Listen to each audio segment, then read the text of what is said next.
Selamat malam. Halo, selamat malam. Assalamualaikum warahmatullahi wabarakatuh. Waalaikumsalam warahmatullahi wabarakatuh. Ya apa, ya apa, ya apa. Nah, lanjutan yang kemarin, Dok. Setelah Hmm, weton-weton yang tidak terjadi, weton-weton. sekarang masuk bab 9. Masuk Bab bab 9 9, itu pertarungan antar jenis kelamin ya. betul. Soal relasi seksual dan konflik-konfliknya. Ini khusus untuk ini tuh, ono buku bagus tuh ya. Nah, Ada buku bagus itu ini bukunya itu diterjemahkan oleh apa namanya? Oleh KPG juga. Tapi mm-mm. sekarang namanya eh, evolusi reproduksi. Evolusi Oke, reproduksi gitu ya. Evolusi reproduksi. Itu itu dibahas banyak lah mengenai oke, reproduksi siap. dan seksualitas itu. Yang ngarang Jared Diamond, yang judulnya yang nulis itu Jared Diamond. Judulnya itu sebetulnya kenapa seks itu menyenangkan? Menyenangkan. Why sex is fun? Itu aslinya itu. Aslinya itu Why Sex is Fun. Itu ditulis oleh Mm-mm. Jared Diamond. Nah, terus kemudian pernah diterjemahkan oleh KBG juga. Oh, bertahun-tahun yang lalu lah ya, tahun 2006 atau 2007. Judulnya itu Mengapa Seks itu Asik gitu. Tapi mungkin karena waktu itu ya dibredel lah ya sama orang yang suka sweeping-sweeping itu ya. Oke. Terus tidak ada, buku itu tidak ada. Nah, sekarang onok mana muncul itu judulnya jadi nggak Evolusi. provokatif. Evolusi Evolusi itu. reproduksi. Nanti setelah kita bahas ini nanti kita Oke, kapan-kapan siap. kita ngomongin soal Jadi buku itu bahas ya. soal soal Why pembentukan Sex seksual is juga ya. Fun-nya Jared Diamond ya itu bagus Oke, siap. itu bagus. Nah tapi dalam dalam bab pertarungan antar jenis kelamin itu ya antara jenis kelamin di apa namanya di bukunya Richard Dawkins ini itu sedikit ya kalau dibandingkan dengan tulisannya Jared Diamond beda ya. Hmm. Kalau Jared Diamond itu berdasarkan berdasarkan riset yang panjang. Jadi Jared Diamond itu buku-bukunya itu didasarkan atas risetnya tuh. Misalnya apa namanya Why Sex is Fun itu juga hasil risetnya. Ada bukunya dia yang pertama jadi ikonnya Jared Diamond itu judulnya Gun, Germ and Steel itu ya. Hmm. Gun, Germ and Steel itu ya. Itu apa namanya senapan, kuman dan baja itu. Itu hasil penelitiannya juga, hasil risetnya. Dia meriset uh, dia itu fisiolog ya, ahli fisiologi itu. Jadi melakukan riset. Risetnya yang uh, aku baca riset aslinya itu 3.600 halaman. Hasil laporan risetnya itu 3.600 halaman dikompres sama dia dijadikan buku yang tebalnya ya nggak sampai 400 halaman. Tapi dengan bahasa populer. Sama dengan yang namanya apa namanya tadi Why Sex is Fun itu. Nah, Hmm. di bukunya Richard Dawkins itu juga ahli biologi gitu ya, ahli biologi. Nah, ini juga hasil risetnya. Terus kemudian kalau Richard Dawkins selain risetnya sendiri dia menyantumkan riset-risetnya banyak orang, termasuk di bab ini ya. Itu di bab apa namanya? Bab yang namanya ke-9 ini. Bab ke-9 mengenai yang namanya Pertarungan eh, antar jenis kelamin. pertarungan antar jenis kelamin. Nah, pertarungan antar jenis kelamin ini dia kalau di sini siapa namanya Richard Dawkins itu meng-highlight itu ya. Yang namanya jenis kelamin itu juga mempunyai persaingan antar jenis kelamin. Awalnya yang namanya jenis kelamin itu tidak terlalu menonjol gitu ya pada kehidupan gitu ya. Karena di awalnya itu ada pembagian tugas seperti itu adalah konsekuensi logis dari evolusi gitu ya. Biner itu yang namanya biner itu hitam dan putih itu Ya, pembagian dan hitam dan putih itu memberikan efektivitas pada kehidupan itu ya. memberikan efektivitas itu. Karena misalnya yang apa namanya yang laki-laki donor sperma, yang perempuan menyediakan sumber daya itu ya. Jadi yang satu pekerja, yang satunya itu pengasuh gitu ya. Itu itu sepertinya efektif untuk kehidupan ini. Jadi yang satu pekerja menyediakan sumber daya sebanyak-banyaknya, yang satu lagi mengasuh gitu ya. Mengasuh itu ya, menginvestasikan waktunya sebanyak mungkin untuk keturunannya gitu. Itu dimulai bukan hanya pada manusia. Manusia kan jelas ya, kalau manusia itu nek lanang itu ono gondal gandule ya, ono pistol gombyoke ku ya, ono pistol gombyoke sing wedok ya ngono koyo rengat ngono ku ya. Jelas. Jadi kalau kita melihat laki-laki, perempuan, bedes lanang, bedes wedok itu jelas bentuknya gitu ya. Kalau kita melihat bahwa manusia laki-laki dan manusia perempuan itu kelihatan bedanya, itu jelas kelihatan bagi kita ya itu. Bagi kita dari yang namanya tanda-tanda kelamin primer, mulai dari ada yang namanya ada testisnya, ada penisnya gitu. Itu adalah tanda-tanda kelamin primer. Ada lagi tanda-tanda kelamin sekunder itu ya. Brengosen, terus kemudian badannya Atlantis gitu ya, atletik gitu ya. Badannya gede, badannya Atlantis gitu ya. Ya itu brewok gitu ya. Wah, itu ototnya keluar semua. Itu adalah ciri-ciri kelamin sekunder gitu, sekunder. Kalau perempuan misalnya, kalau perempuan kan jelas tuh, kamu gondal gandul, perempuanku rengat ngono ya, retak itu. Ketok wis jelas. Apa merengat gitu ya. Itu jelas pesan ketok gitu ya. Itu adalah tanda-tanda kelamin primer gitu ya. Jelas dia punya vagina, terus kemudian punya klitoris, punya ovarium, punya rahim. Itu adalah tanda-tanda kelamin primer gitu. Nah, kalau sekundernya ya itu tadi kulitnya halus gitu ya, terus kemudian bodinya gitar gitu ya. Lek kon nak gak atuh, kon nak koyo koyo suling koyo aku. Pak, ya wis koyo suling ya, wis koyo suling. Ya. Sing wedok gitar aku suling. Banter-banter kayak rebab ya. Ya, itu yang namanya jadi kalau kita melihat pada manusia atau pada binatang gitu ya. Binatang itu dengan binatang-binatang vertebrata ya, kayak singa gitu itu. Dengan mudah kita membedakan ini singa jantan adalah ini singa betina gitu ya, itu ini singa jantan, ini singa betina. Itu adalah jelas kalau pada binatang-binatang besar. Tapi kalau binatang-binatang yang lebih dulu ada, misalnya iwak ngono. Ya tuh kan delok iki iwak lanang apa iwak wedok ngono ya. Enggak bengesan punya juga, ciri-ciri, enggak celak ya. Enggak punya ciri-ciri kejantanan, kebetinaan gitu, enggak Ya punya. iya. Nah, ya tidak ada ciri-cirinya yang khas gitu antara yang namanya Jantan karo betina. kodok, enggak usah iwak ya. Kodok itu kan lebih ya. Kodok aja gitu, kadal gitu sulit kamu membedakan. Tapi kalau binatang kelas tinggi kayak aves, vertebrata gitu. Aves itu burung gitu ya. Ayam betina dan ayam jantan kamu dengan gampang membedakan gitu. Kenapa?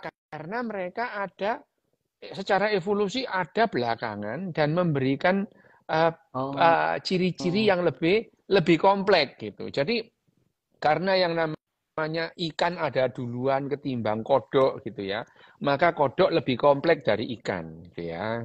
Kodok itu lebih kompleks dari ikan. Terus kemudian reptil itu lebih kompleks dari kodok gitu ya. Kodok dan reptil itu karena reptil itu adalah evolusi yang kemudian muncul setelah yang namanya amfibi itu. Nah, ada yang namanya kecelakaan sejarah juga, kecelakaan sejarah. Bagaimana kalau yang namanya tadi ya, jenis kelamin tadi, yang awalnya kalau misalkan telur katak ataupun telur reptil itu, dia menjadi jantan apa menjadi betina itu karena suhu di lingkungannya. Jadi tidak ada perbedaan nanti yang telur yang netes sebagai ulo lanang ambek ulo wedok itu telur yang sama ya. Kadal wedok ambek kadal lanang, boyo wedok ambek boyo lanang, bajul wedok ambek bajul lanang itu. Ya, Oke. itu ya itu. Ya. Apa beda nih bajul wedok ambek bajul lanang? Suaranya ya. Oh, anu. Ini ada yang marah nggak gitu ya? Nah, Iya dah. itu bajul wedok. Nek aku bos, sampai nolak sing ngamuk apa enggak? Iku bajul wedok. Iya. Ya itu. Itu Nah, evolusi itu ya dok berarti ya. evolusi hasil evolusi bajul. Hasil evolusi bajul. Nah, ini kalau apa namanya? Kalau kita melihat bahwa namanya dari reptil itu terus kemudian eh, evolusi kemudian itu adalah menentukan jenis kelamin itu secara genetik gitu. Jadi akhirnya ada gen itu. Gen yang menentukan sebesar apa kemungkinan seseorang itu menjadi laki-laki atau menjadi perempuan gitu ya. Gitu. Jadi awalnya itu kalau kita mundur lagi ini kita ngomong binatang ini ya. Apakah tumbuhan itu ada jantan betina? Ada itu ya, ada itu namanya mereka punya gamet namanya ya, gamet itu. Oh iya. Ya gamet itu. Tumbuhan jamur ya peralihan antar gini selalu ada ya. Misalkan kalau kita itu berbicara antara mulai bakteri terus kemudian mulai terus jamur, peralihan misalkan antara jamur dan tumbuhan itu ya mesti ada yang mirip-mirip gitu ya, mirip-mirip. Atau gampangannya gini ya, kalau kita melihat tumbuhan dibagi dua, monokotil sama dikotil gitu ya. Kan kamu kalau kita itu dulu waktu SMA kan dikasih tahu, yang dikotil itu ciri-cirinya apa, monokotil ciri-cirinya apa, cirinya akarnya akar serabut, berkambium, bercabang gitu, terus apa dahannya menjari gitu. Itu adalah dikotil. Kalau monokotil gimana? Tapi selalu ada perkecualian atau campuran di antara mereka. Tumbuhan itu monokotil, tapi tampaknya seperti dikotil gitu. Namanya genetum genemon alias melinjo. Melinjo itu kalau tampakannya itu seperti dikotil iya. gitu ya. Tetapi dia itu Tapi monokotil gitu ya.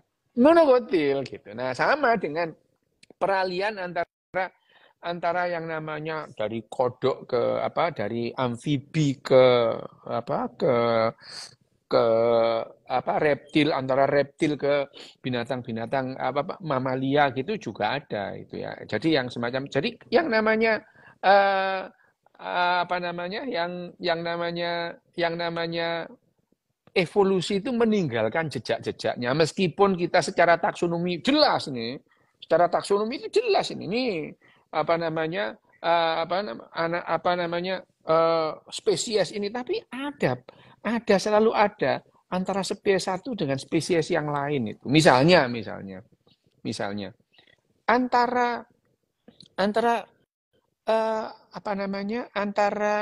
kuda dan keledai itu kan dua spesies yang berbeda, cuman satu genus gitu ya. Tapi ada gitu ya, di tengah-tengahnya itu ada, atau bagal atau mule itu ya. Itu ada, setengah kuda, setengah keledai gitu, itu ada. Nah, tapi kita berbicara pada umumnya ini. Kalau dalam satu populasi gitu, kuda itu ya gini, keledai itu ya gini, tentu ada gitu ya. Itu adalah pertanyaan tadi yang mengatakan tadi tuh kan ada ada sekilas tadi ada yang nanya pemain petinju cewek yang dulunya cowok terus jadi cewek itu loh ya, itu kemarin itu. Nah, itu juga begitu, itu perkecualian, tentu ada perkecualian itu ya. Nah, nanti kita berbicara tentang jenis kelamin. Kita mundur dulu ya. Nanti kita mundur dulu bahwa yang namanya jenis kelamin muncul itu antara perempuan dan laki-laki itu bukan hanya pada tumbuhan-tumbuhan tinggi atau binatang-binatang tinggi, apalagi binatang rendah, bahkan sampai sebelum antara jamur dan tumbuhan sudah ada yang namanya gamet itu ya. Gamet pada laki-laki tumbuhan itu sudah ada jenis laki-laki dan itu perempuannya gitu.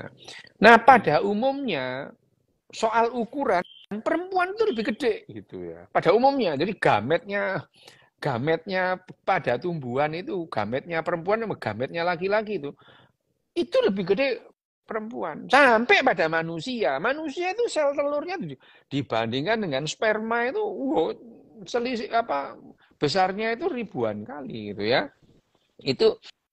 Itu juga memberikan alasan kenapa yang namanya perempuan itu menginvestasikan secara biologis itu ya. Secara biologis itu dia lebih besar dari cowok gitu ya. Dan cowok itu memberikan investasi dalam bentuk yang lain itu. Misalnya menjaga gitu ya. Menjaga cewek yang sedang hamil, menjaga sarangnya dari serbuan yang namanya musuhnya gitu. Itu adalah tanggung jawab. Nah, misalnya gini. Kalau kita ini di bukunya Richard Dawkins itu dibahas itu. Nah, kalau gitu ya, kalau misalnya gamet perempuan selalu lebih besar atau sel telur perempuan lebih besar daripada laki-laki gitu. Apa keuntungannya gitu. Dan seharusnya kalau gini kan alam semesta kan tidak perlu laki-laki lebih banyak gitu. Nah, tapi ternyata kecenderungan di alam semesta itu perbandingan laki-laki dan perempuan itu mendekati 1 gitu. Ya, mendekati 1:1 gitu. Dimanapun, tumbuhan manapun, binatang manapun dalam satu populasi atau dalam satu populasi besar cenderung adalah laki-laki dan perempuan jumlahnya 1:1. 1:1. Iya, meskipun ya kalau tadi itu ya, misalkan satu orang laki-laki 1 kali menyemprotkan spermanya berjumlah jutaan gitu ya. Sementara sel telur perempuan itu 1 bulan cuma 1 kali gitu ya. 1 gitu. Harusnya nggak perlu laki-laki banyak dong gitu ya. Harusnya perlu laki-laki sedikit aja gitu ya. Perlu laki-laki sedikit aja gitu ya itu. Perlu laki-laki sedikit aja. Tapi ternyata tidak gitu ya. Itu ternyata perbandingan di tiap spesies itu antara laki-laki dan perempuan itu mendekati 1:1 gitu ya. Manusia sekarang ini laki-laki lebih banyak daripada perempuan sekarang detik ini gitu. Detik ini laki-laki itu lebih di dunia, seluruh dunia laki-laki itu lebih banyak dari perempuan detik ini ya gitu. Meskipun ya mendekati 1:1 itu ya. Perempuannya 1, laki-lakinya 1,0001 gitu ya itu mendekati itu populasi di seluruh dunia sama gitu. Padahal kalau dilihat gitu ya. Kalau dilihat bahwa yang namanya bahwa yang namanya gamet laki-laki tadi kecil gitu ya. Sementara sel telur gede, itu spermanya kecil. Harusnya kita nggak perlu laki-laki banyak gitu ya. Hanya saja perkara jenis kelamin itu kan hanya satu variabel dari sekian kehidupan gitu. Ya. Tentu ada laki-laki yang misalnya gagah-gagahan, pokoknya mati gagah gitu ya. Mati gagah, muda berangkat perang, pulang tinggal nama, dipuji-puji gitu ya. Ya, itu kan ada yang begitu ya. Wah, menek gunung mati gelundung gitu ya. Ya, mati gelundung gitu ya. Jadi tidak selalu yang namanya laki-laki itu berakhir dengan kopulasi gitu. Tidak semua gitu. Jadi ya yang namanya reproduksi itu bukan reproduksi seksual itu bukan satu-satunya variabel dari kehidupan. Meskipun ada pertentangan di situ, dijelaskan di buku ini ya. Ini satu variabel. Jadi di bab 9 ini Richard Dawkins ini menjelaskan bagaimana pertarungan antara laki-laki dan perempuan gitu ya. Di mana pada dasarnya yang perempuan ini kan volumenya lebih gede gitu ya, menghabiskan kalori lebih gede gitu. Tapi jumlahnya dalam spesies kok 1:1 gitu loh ya. Gitu. Bang kok banding 1 itu. Nah, pertarungan ini ada di tingkat gen gitu ya, di tingkat gen. Jadi pertarungan antar jenis kelamin itu ada di tingkat gen. Bagaimana gen yang egois ini ya, gen yang egois itu mendrive kehidupan laki-laki dan perempuan itu dibikin sedemikian rupa oleh gen yang egois itu, sehingga pertentangan kepentingan itu akhirnya menghasilkan perbandingan 1:1 gitu. Misalnya, meskipun dalam tiap spesies itu berbeda. Misalnya kan kalau kita lihat spesies binatang gitu ya. Spesies binatang itu yang menarik itu laki-laki gitu. Menarik laki-laki itu. Perempuannya itu membosankan gitu ya. Ya, membosankan. Kalau kamu lihat yang namanya peacock, merak itu. Merak yang cowok kan wapi gitu ya. Wah, itu kalau miber itu wah itu bagus gitu ya. Itu adalah merak cowok, merak cewek. Koyok PT gitu ya. Koyok babon suka api-api eblas gitu ya. Ya, itu. Jadi yang menarik perhatian itu adalah cowok. Merak cowok ganteng gitu ya. Sama dengan yang namanya cendrawasih. Cendrawasih cowok itu bagus banget itu. Cewek membosankan gitu. Jadi pada binatang juga gitu. Kalau kamu lihat singa jantan ganteng, waduh ayo ganteng kok. Wes bawa gitu ya itu.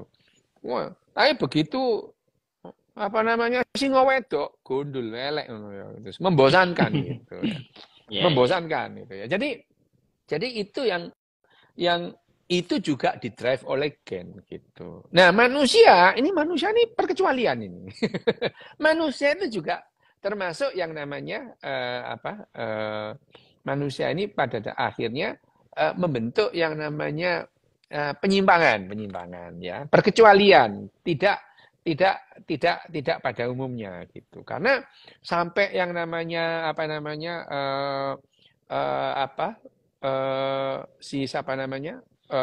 nenek moyang kita terdahulu, entah itu Homo erectus, entah itu kera-kera yang lain itu. Yang cowok lebih ganteng gitu ya. Cowok itu kan digoleki Diana itu loh. Oh iya. Ya. Ya, besok itu ada ada perbedaan karena manusia itu pada akhirnya karena kecenderungannya karena laki-laki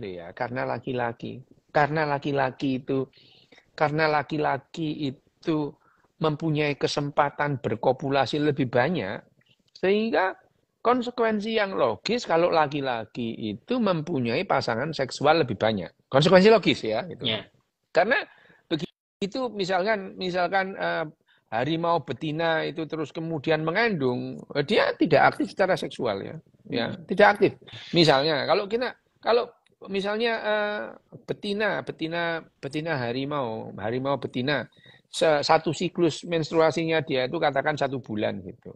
Dia aktif secara 1 bulan karena mereka itu hanya melakukan aktivitas seksual kalau ovulasi, kalau masa subur gitu ya. Kalau masa subur, kalau enggak ya enggak gitu ya.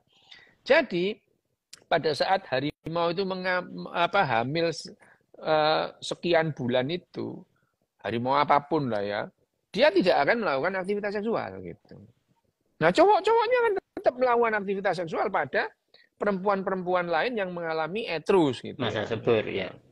Nah, itu yang mendrive sehingga ya laki-laki yang harus mempunyai tubuh yang indah gitu ya. Untuk menarik gitu ya, untuk menarik itu binatang-binatang itu. Nah, gen itu mendrive seperti itu ya. Jadi akhirnya secara evolusioner gen itu membuat cowok-cowok itu bisa menarik perhatian perempuan-perempuan supaya mau dikentu gitu ya itu. Itu mau. Jadi Siap. ya tapi tapi gen itu juga memberikan sinyal bahwa harimau yang misalnya harimau itu yang apa rambutnya panjang, Mm-mm. tebal, badannya Atlantis tadi itu adalah harimau yang sehat gitu ya. Oke. Iya, tubuhnya yang simetris itu adalah harimau yang sehat itu. Maka tentu saja dengan mengeluarkan apa namanya kemampuannya yang hebat tadi itu si cewek-cewek ini otak-otak singa yang cewek ini dia akan menghitung-hitung. Kalau aku milih dia, ini akan memberikan manfaat kepada keturunanku ya itu gitu. Dia itu akan lebih terjamin kehidupannya gitu. Maka eh, apa namanya cewek-cewek harimau itu cenderung gitu ya, cenderung memilih dikentu oleh yang gagah-gagah gitu. Karena itu akan memberi Rahimnya jaminan langsung anget kepada gitu ya. keturunannya. Ya, rahimnya anget itu. Padahal rahimnya anget dulu baru milih ya itu. Rahimnya anget dulu baru milih. Nah, pemilihan yang dalam jangka waktu pendek ini ya, pemilihannya kan pendek. Iya, iya. Perempuan-perempuan itu memilih dalam waktu pendek. Kenapa? Pada saat dia ovulasi gitu ya. Terus dia memberikan tanda siap dikentu itu tadi yang namanya etrus tadi itu kan pendek waktunya itu ya digeblek sampai dikentu podo ae lah ya itu ya itu pada saat itu waktunya pendek beberapa hari saja gitu ya 2 hari 3 hari si cewek harus memutuskan gitu ya enggak hanya kayak kamu gitu tuh kenalan dhisik WhatsAppan wes kesuwen tuh ngono ya ngono kesuwen itu kesuwen nah tapi kalau mekatu itu kan bahasa Bali itu mekatu itu itu mekatu itu bahasa Bali ya sama mekatu kentu podo ae lah gitian podo lah itu ya itu nah Pak tapi yang cewek untuk memilih cowok itu pada binatang pada umumnya itu waktunya pendek itu. Waktunya pendek pada saat dia etrus itu. Waktunya pendek itu ya. Jadi pada saat dia etrus bisa puluhan cowok mendekati itu ya, mendekati. Nah, pada saat itu cewek harus menentukan mana ini gitu ya. Nah, yang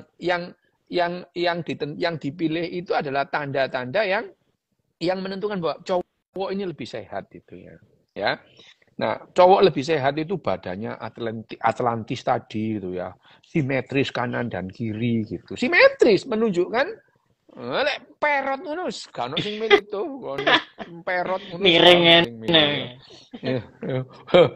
Ya miring ngono ya, gak ono sing milih to gitu ya. Nah, itu adalah salah satu bagaimana gen itu mendrive ini. Nah, pada manusia ini beda gitu. Kenapa? Karena pada manusia itu dalam sejarahnya, dalam satu keluarga inti itu perempuan lebih dikit dari laki-laki gitu ya. Jadi dalam keluarga inti itu, dalam satu keluarga itu ada 2 atau 3 orang ibu, ada 6 sampai 7 orang bapak gitu ya. Ya. Ya, ya. Nah, terus Ya. kemudian aktivitas seksual manusia bukan hanya urusan reproduksi gitu. Tapi urusan rekreasi tadi gitu. Jadi akhirnya di drive semua karena yang seolah-olah secara fisik yang berebut itu adalah perempuan, menarik laki-laki, mau hidup bareng satu gua sama dia gitu ya. Akhirnya manusia itu berevolusi perempuan ya yang lebih menggoda ketimbang laki-laki gitu ya itu. Perempuan lebih menggoda. Tapi pada umumnya binatang-binatang yang lain itu adalah laki-laki lebih menggoda ketimbang perempuan. Perempuan menjemukan itu badannya. Perempuan itu menjemukan. Kalau pada binatang itu juga ditulis oleh siapa? Richard Dawkins ya. Di ya itu di apa namanya di bab ini di alinea terakhir lah ya. Di alinea terakhir Richard Dawkins juga menjelaskan bahwa yang namanya pada binatang-binatang bentuk perempuan itu menjemukan gitu ya. Tidak seperti laki-laki yang menarik, tapi menariknya ini juga karena didrive oleh gen selama ratusan ribu tahun bahkan jutaan tahun sehingga yang namanya pertarungan antar jenis kelamin ini jadi imbang gitu itu ya. Ini loh di bab ini. Jadi pertarungan jenis kelamin itu akhirnya imbang. Meskipun secara fisik, secara ukuran, kayaknya perempuan itu, laki-laki itu nggak ada apa-apanya deh dibanding perempuan gitu ya. Misalnya ya, kalau kita ngomong pada binatang-binatang besar, mamalia ini ya, mamalia. Mamalia ini kan ada yang namanya gen yang namanya SRY, gitu. Ada yang dalam kromosom Y, itu semua binatang lah ya, semua binatang besar itu adalah yang namanya kromosom Y atau ada gen SRY di dalam kromosom Y itu.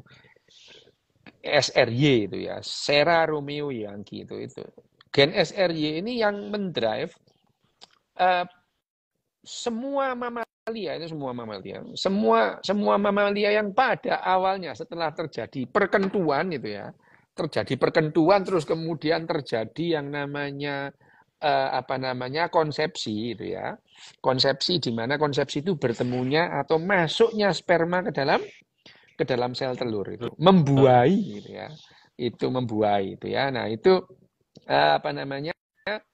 itu yang namanya pembuahan itu ada atau konsepsi pada binatang itu. Nah pada saat konsepsi itu beberapa saat kemudian adalah yang terjadi janin ini tumbuh menjadi janin perempuan. Semua binatang mamalia gitu ya. Semua mamalia. Itu. Ya. Semua mamalia itu awalnya perempuan semua itu. Nah, beberapa saat kemudian separuh ya, kira-kira separuh dari perempuan itu berubah jadi laki-laki gitu ya, itu. Ya. Iki ya itu. Ini adalah jadi manusia juga gitu. Semua manusia ini awalnya perempuan, kon biyen wedok ngono ya. Semua manusia ini awalnya perempuan sampai 8 minggu di dalam kandungan. Sebagian perempuan, kira-kira separuh itu akan menjadi laki-laki. Nah, yang mendrive perubahan perempuan dari laki-laki ini hormon kromosom X yang ada gen SRY-nya ini. Gen SRY ini yang mengubah bentuk perempuan itu menjadi laki-laki. Ada dua variabel setidaknya yang terjadi pada saat perubahan. Yang pertama, terjadi yang namanya defeminisasi. Yang tadinya kan perempuan nih, gitu ya. Ya, tadinya feminin ya, defeminin menjadi ke arah sebaliknya, yang namanya defeminisasi. Yang kedua terjadi maskulinisasi gitu ya. Jadi dari perempuan jadi laki-laki itu namanya maskulinisasi gitu ya. Ya. Terus kemudian ciri-ciri sekundernya juga ngikut gitu ya. Ciri-ciri sekundernya karena gen SRY ini gen SRY itu menarik gen-gen lain. Gen-gen lain ditarik. Gen-gen yang mengungkapkan ekspresi kecowokan itu ditarik gitu ya. Ditarik mendekat sehingga terekspresilah sifat-sifat entah itu ciri sekunder, entah itu ciri primer dari cowok gitu ya. Gitu ya. Jadi gen SRY yang ada dalam kromosom Y kita itu ya, kromosom nomor 23. Dan kalau ini dibandingkan besarnya yang namanya gen SRY kromosom Y dengan kromosom X itu 1:20 cuwilik ini perbandingannya itu enggak imbang lah gitu ya. Sepertinya ini adalah memang kecelakaan evolusioner lah munculnya gen SRY ini karena kromosom Y dan kromosom X itu timpang munculnya belakangan. Dari ukurannya itu enggak imbang gitu. Tapi sekali lagi karena jumlahnya yang cukup banyak itu terus kemudian mempertegas kesesuaian dengan kondisi fit dengan kondisi alam itu akan membuat spesies itu menjadi lebih tahan terhadap seleksi alam itu. Sehingga seleksi alam ini yang mengarahkan antara jumlah jumlah spesies lanang dengan spesies perempuan itu mendekati satu. Meskipun tadi itu ya, itu tidak imbang gitu ya, pertarungan yang tidak imbang itu. Nah, gen SRY ini menarik gen-gen maskulin supaya terekspresi gitu ya. Ya, sehingga pada saat minggu ke-8 di dalam kandungan itu mulai gitu ya. Bentuk-bentuk perempuan itu langsung diubah itu ya, diubah secara genetik itu. Yang tadinya kecil modot itu ya, dari klitoris jadi penis. Loh itu klitoris itu dulunya penis itu dulunya klitoris itu ya. Oh, Dulunya di situ ya klitoris terus berarti. memanjang. Iya, ini karena yang namanya impuls saraf yang ini adalah neural. Jadi memang apa organ pertama yang terbentuk pada saat janin itu ya bakal saraf itu yang namanya neural plate itu. Dan perubahan yang namanya perubahan jenis kelamin dan perubahan gender pada manusia itu diawali oleh impuls neural yang terjadi memang di sarafnya itu ya, di sarafnya. Ledakan testosteron. Nah, ledakan testosteron ini pun gara-gara kehadiran gen SRY ini. Langsung aja terus kemudian janin ini menghasilkan hormon testosteron besar lebih banyak. Nah, rendaman testosteron ini yang memicu berubahnya fetus-fetus atau apa namanya janin-janin yang awalnya laki-laki ini menjadi perempuan ini menjadi laki-laki sebagian gitu. Tapi tidak selalu bahwa yang namanya gen SRY itu bisa mengubah perempuan jadi laki-laki. Atau sebaliknya, tanpa kehadiran gen SRY pun bisa yang namanya janin yang tadinya perempuan itu menjadi laki-laki, terekspresi gitu. Jadi tidak semua perempuan itu XX, tidak semua laki-laki XY gitu ya. XY tidak selalu laki-laki, XX tidak selalu perempuan. Ada perkecualian-perkecualian. Ada gen SRY, tapi gen SRY tidak bisa menyatukan semua gen-gen maskulin, ya tidak terjadi apa-apa. Sehingga ada perempuan wayu tuh koyo wong perempuan beneran itu ternyata gennya XY gitu. Ada gitu.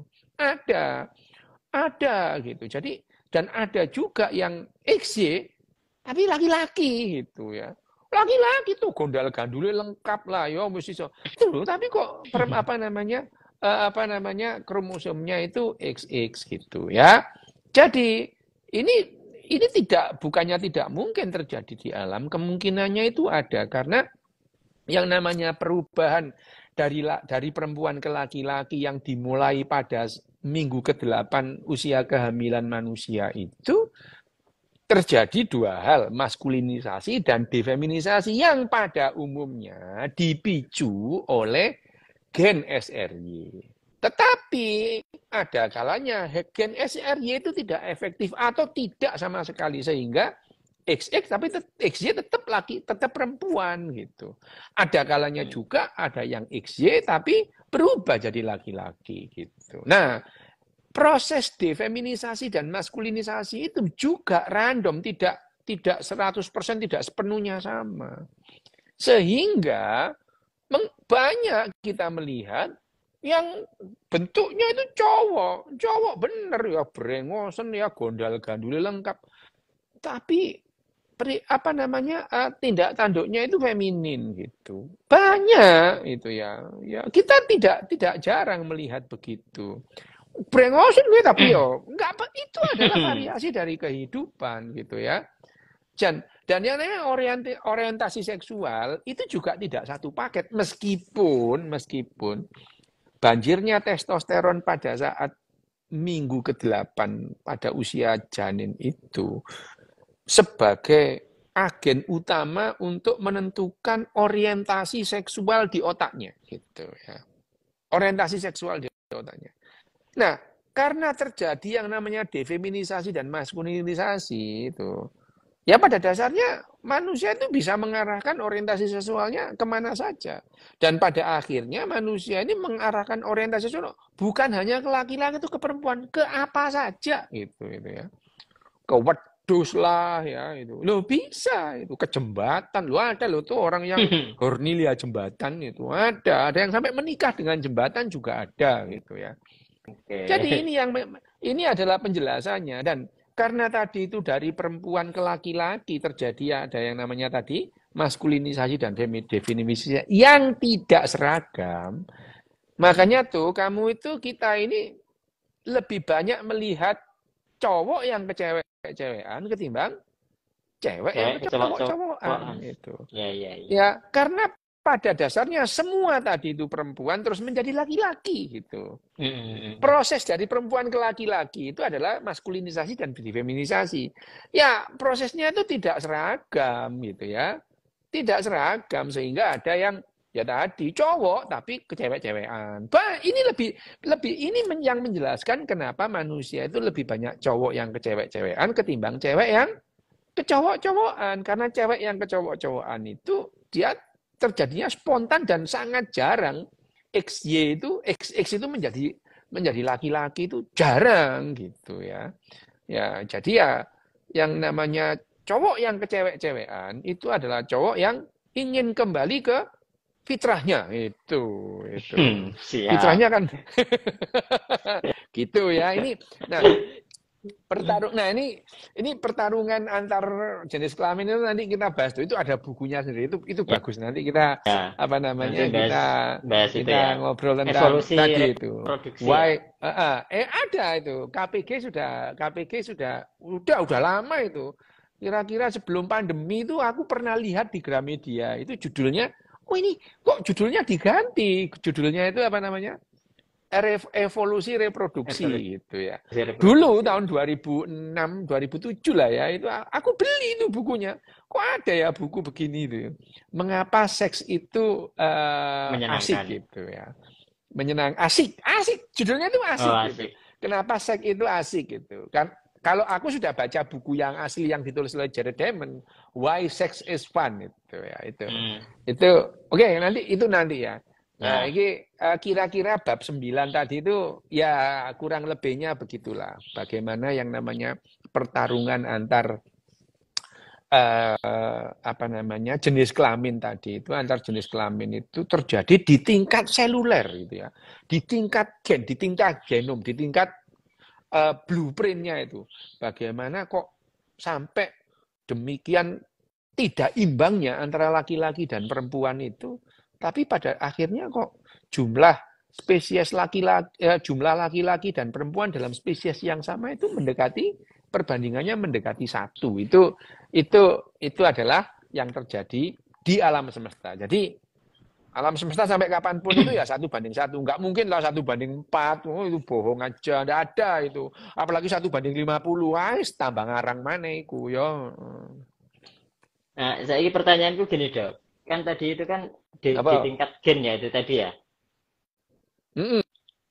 Di tingkat gen kan. Nah, apakah Mm-mm. perilaku perilaku monogami, poligami itu juga didrive sama gen di tingkat Ya. itu juga Mm-mm. dalam Ya, ini kalau kasus kita ngomong mamalia pertarungan ya. ya. Ya. Nah, kalau kita ngomong mamalia gitu ya. Mamalia sekitar 87% mamalia gitu ya. Mm, 87% mamalia itu monogami. Monogami gitu ya. 87%. 87% mamalia itu monogami gitu ya. Nah, mamalia gitu ya. Tetapi pada satu spesies itu beda-beda gitu. Ya. Manusia ini pernah mempunyai kecenderungan poliandri, ketimbang poligami gitu ya. Ya, manusia seperti pada yang namanya apa namanya binatang-binatang manusia ini beda dengan binatang-binatang misalnya eh, apa ya burung-burung tertentu itu monogami gitu ya. Mm. Oh, sampai kapanpun dia itu mempertahankan apa namanya pasangannya gitu. Tapi secara evolusioner yang seperti ini mudah mudah punah gitu. Kalau pasangannya hilang dia nggak cari pasangan lain gitu ya. Itu mudah punah gitu. Oke. Mm. Ya mudah punah gitu ya, mudah punah. Nah, ya yang tidak mudah punah itu yang gampang move on gitu ya, move on ya. Kembang klepu. Nah, ya, ya, kembang kelepu ngono. Ilang oleh sewu ngono ya, itu ngono. Itu ya. Nah, pada manusia itu selama 340.000 tahun pada saat manusia itu menjadi manusia itu menjadi pemburu pengumpul gitu ya. Pemburu pengumpul itu manusia menjadi pemburu pengumpul itu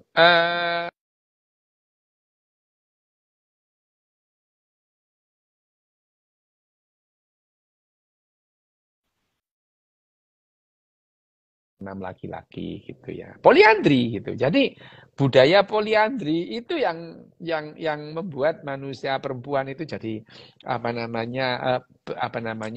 berdandan gitu ya itu. Karena perilaku yang seperti ini memberikan keuntungan evolusioner gitu ya. Laki-laki gampang mati gitu ya. Pada saat itu ya tuh. Laki-laki gampang mati, berburu mati gitu ya. Berburu mati gitu ya. Berburu mati gitu. Jadi ya yang tersisa itu ya yang pemburu-pemburu handal gitu ya. Tapi tetap aja jumlah spesies laki-laki sama perempuan selalu hampir 1:1 gitu ya. Perilaku yang seperti ini, perilaku poliandri pada manusia-manusia pemburu pengumpul itu memberikan keuntungan evolusioner gitu. Karena misalnya 2 orang ibu, 7 orang bapak gitu ya. Setiap kali ibunya hamil, 7-7-nya itu merasa bahwa dia itu adalah anaknya gitu ya. Itu jadi ya lebih mendapatkan perhatian, lebih mendapatkan perlindungan gitu. Nah, pada saat manusia memasuki era pertanian, terus kita kenal keradaban lah ini gitu ya. Ini waktu manusia punya peradaban itu, pertarungannya beda lagi. Terus kemudian ada satu orang punya 80 perempuan itu ya. Yang 10 laki-laki lainnya jomblo sama masak mate itu ya bisa dijadikan tentara. Loh, dijadikan tentara ya. Dijadikan tentara, terus kemudian disuruh untuk melindungi, dipuji-puji kamu adalah pahlawan gitu. Jadi yang laki-laki yang begini itu bangga dengan kepahlawanannya juga mikir lah ya gitu ya itu. Nggak mikir gitu. Akhirnya narasi berubah gitu ya. Nah, terus kemudian akhirnya yang tadinya yang namanya perempuan itu lebih dominan ketimbang laki-laki. Setelah memasuki era peradaban itu manusia laki-laki secara social construction gitu ya, konstruksi sosial akhirnya laki-laki menisbatkan dirinya lebih kuat daripada perempuan gitu. Padahal secara biologi laki-laki itu nggak sebanding lah sama perempuan ya. Perempuan jauh lebih sehat, lebih kuat gitu ya. Dan manusia sendiri 340.000 tahun itu lebih matriark ketimbang patriark. Tapi kemudian ya tadi gitu ya, peradaban berbicara lain gitu ya. 12.000 tahun yang lalu lahirlah peradaban gitu ya. Nah, lahirlah peradaban ini yang kemudian manusia itu membuat konstruksi sosial bahwa laki-laki itu lebih hebat dari perempuan gitu ya. Akhirnya ya sudahlah ya, perempuan terpinggirkan. Ini juga adalah konsekuensi logis dari perkembangan evolusi kita. Gitu loh, Wim. Ya. Itu kok Wim mau apa? Ngomong apa kok Wim mau? Bu. Tumpuk-tumpuk. Iki ana pertanyaan iki. Wis gak usah. Apa.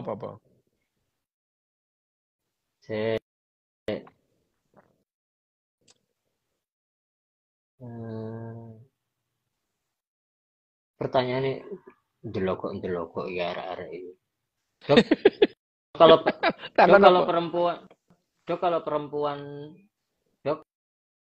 perempuan tapi kromosomnya XY itu gimana, Dok? Bisa. Ya tadi kan udah ya. Ya nggak apa-apa, sudah bisa. Bisa itu, memungkinkan gitu. Jadi menentukan laki-laki perempuan itu sekarang tidak hanya sekedar kromosom, tidak hanya sekedar jenis kelamin gitu ya. Tapi ya apa apa namanya anatomi gitu. Jadi sekarang itu yang namanya perempuan laki-laki itu ya tidak hitam putih gitu. Ada yang namanya menentukan itu secara kromosom gimana, secara keumumannya gimana. Oh ini perempuan, meskipun XY ya bisa aja perempuannya. Nah, iki sing delokoki. Kenapa manusia kan tuh harus maju mundur, Dok? Keluar masuk.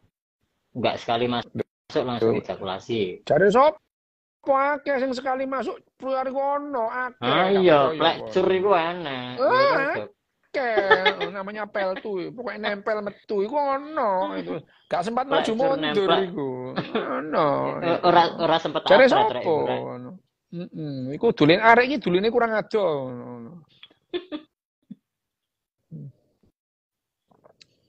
Terus Ono sing maju mundur mek memang telu padha ae koyo montor atret. wae.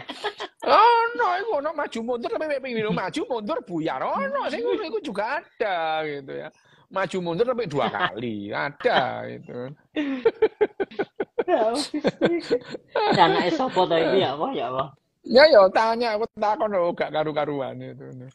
Apakah ada suplemen yang bisa membuat perkembangan tubuh dan otak jadi lebih bagus? Ada, Gen ini. namanya itu suplemen. Kamu tak kasih tahu ya, apa yang disebut suplemen? Suplemen itu diperlukan tapi sedikit gitu. Udah tahu suplemen itu. Suplemen itu bukan obat ya, bisa mengubah kamu jadi apa? Misalkan suplemen itu apa? Seng, ya seng gitu ya. Seng itu obat, suplemen diperlukan tapi sedikit banget. Gak perlu kon mangan seng apa jenenge kanopi karport, gak perlu. Lah kon lah perasamu lek kon mangan kanopi karport terus iso ngaceng yoga. Ajur. Nah, ini Dok, lebih baik lahiran normal atau sesar? Oh, gini. Lahir sesar itu lebih sehat. Gitu ya. Lebih sehat. Kenapa? Ya, sekarang operasi sesar loh kayak itu seperti apa? Seperti mentes jerawat aja itu ya. Itu aman lah gitu. Karena yang namanya proses melahirkan pada bayi itu memberikan trauma yang besar. Kepalanya mengecil gitu ya. Gitu. Tapi ya meskipun sekarang itu masih berlaku yang namanya kapan dokter itu harus sesar, kapan harus enggak, itu tetap ada, itu standarnya. Tapi kalau bagi bayi gitu ya, Oh, yang lebih sehat itu ini ya bagi yang bayi berarti ya? iya, Bukan bagi ibu bagi bayi. Nah, bagi ibu sekarang juga makin lama makin aman gitu ya. Oh, oke. Kalau dulu operasi itu besar. Sekarang ya namanya operasi sesar itu lah koyo mencet jerawat podo ambek sunat lah wis ngono ya podo lah gitu ya ora kok gitu sunat ya jadi sepisan lho nah lah kon opo sunat kate disunat ping sepisan pindho cek ngepo wegah kan golek ngoyo bingung lho karo sunat ya opo sih rek sunat sepisan tok lho lah yo mana podo ambek sunat lah ngono lah kon lek sunat ping pindho lek ngepok ya opo ngono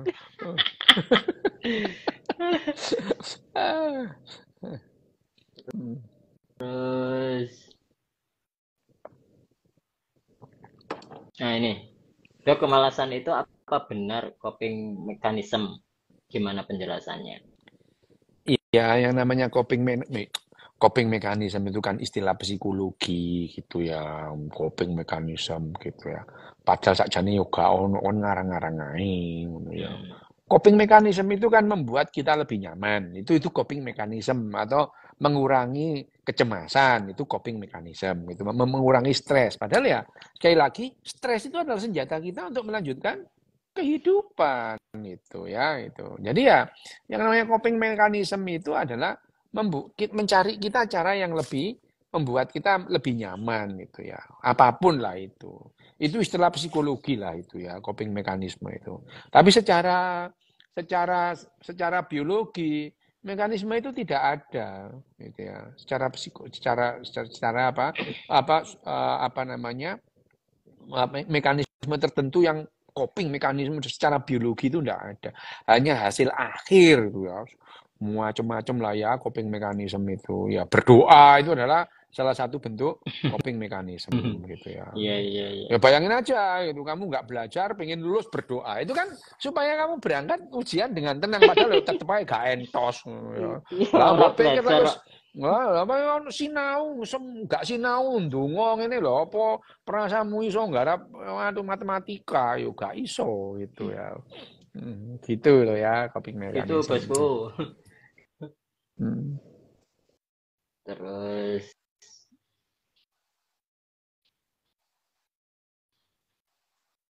ini dok. Apa preferensi rasa pada anak juga ditentukan oleh gen?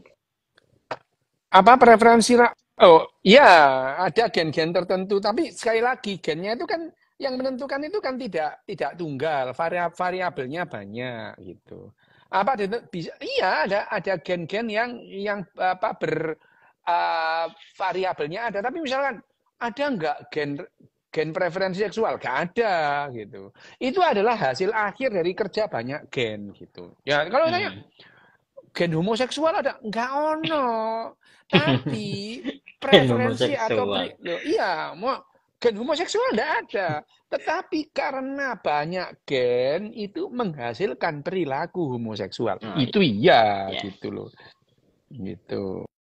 itu ya. Hmm. Wes wis kurang 3 menit wes mari Oke, siap dok. ya Sambung ya wes kok minggu-minggu minggu ngarep ngarep mana? oke ya Siap. oke Makasih teman-teman ya. oke ya Selamat malam, dok. Assalamualaikum. Makasih, konco-konco. Tak akhiri.